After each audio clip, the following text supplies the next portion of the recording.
पाकिस्तान 'ਚ पंजाबी कॉम्प्रैसां दे सब तो वड्डे नैटवर्क पंजाबी नैशनलिस्ट फोरम वालों जी आयां नूं। पंजाबी कौम का की फर्ज बनता है। पंजाब च ते पठाना बलोचा हिंदुस्तानी मुहाजरां नूं हिम्मत नहीं है कि पंजाबियां तो पंगा लै सकन, जद कि कश्मीरी भी पंजाबी ने ते पंजाबी जुबान का पहाड़ी लहजा बोलते हैं। मसला सिर्फ खैबर पख्तूनख्वा, बलोचिस्तान, सिंध ते कराची का है। खैबर पख्तूनख्वा के असल बाशिंदे हज़ारावाल पंजाबी, पिशावरी पंजाबी, कोहाटी पंजाबी, डेरावाली पंजाबी, कोहिस्तानी, चित्राली, सवाती ने।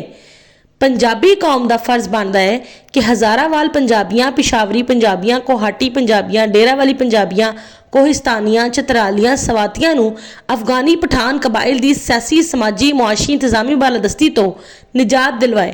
बलोचिस्तान के असल बाशिंदे ब्राहवी ने। ब्राहवी तारीखी तौर पर पंजाबी कौम के पड़ोसी ने। पंजाबी कौम का फर्ज बनता है कि अपनी तारीखी पड़ोसी कौम ब्राहवी नूं कुर्दिस्तानी बलोच कबाइल की सियासी, समाजी, मुआशी, इंतजामी बालादस्ती तो निजात दिलवान।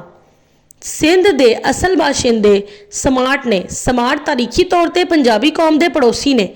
पंजाबी कौम का फर्ज बनता है कि अपनी तारीखी पड़ोसी कौम समाट नूं कुर्दिस्तानी बलोच कबाइल ते अरबी निजादा की सियासी, समाजी, मुआशी, इंतजामी बालादस्ती तो निजात दिलवान।